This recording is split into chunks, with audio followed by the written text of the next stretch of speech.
And so hello everyone, we are here at Ford and this unit is the Ford EcoSport Trend. So let's start with the hood. So this is the first time na makakapag-demo tayo ng other brand. So ang bukasan niya medyo nasa ilalim. So ang daming nabago dito Yan. So I hope magaan lang to. Okay. So ito pala. Yun. Medyo magaan naman yung ano niya. Hood niya. So ito po yung kanyang underhood. So dito lagi natin i-check kung yung mga consumables ba rito ay nababawasan, pero ginagawa lang yun every month. So every week check na lang natin din dito kung mga part ba rito na dinadaga. Okay,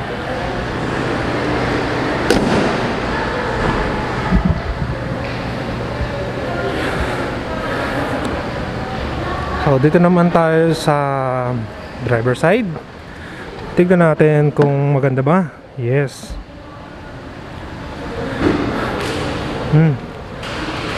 May cellphone attachment doon. Yan.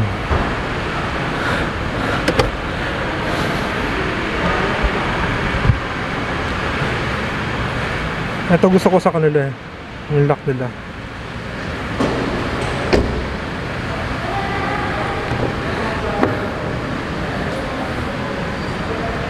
So guys, napopold to.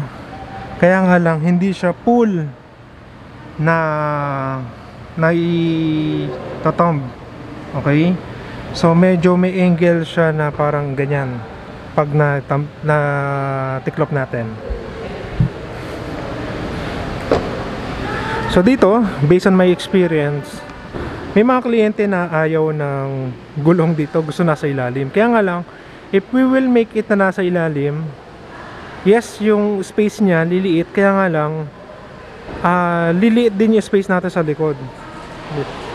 So for sure baka yung trunk natin liliit yan, pero maganda na rin na nandyan yan para at least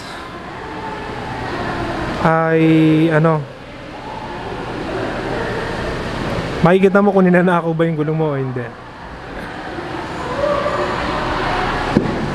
Yan.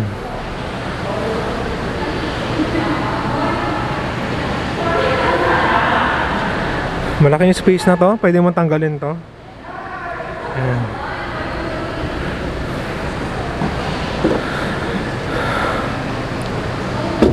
So sa ibabaw meron na siyang ready na rack. So pwede mo na kagad ipitan yan. So ang gas gate natin nasa kaliwa. Ayan. So from here, ay okay ito meron siyang lock din dito. Yeah, nice yan, nice. So from here, tingnan natin yung hood niya, niya, dashboard. Okay. So let's have a seat.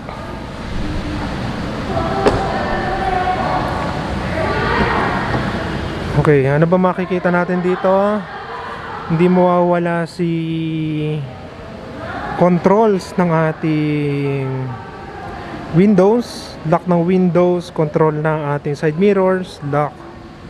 Okay. So adjustment ng ating upuan, yung incline and decline, tsaka nasa ilalim niya yung hindi lang kita, wala tayong lights, yung forward and backward. So may mga buttons tayo rito. Yan. Yung mga dim light, etc.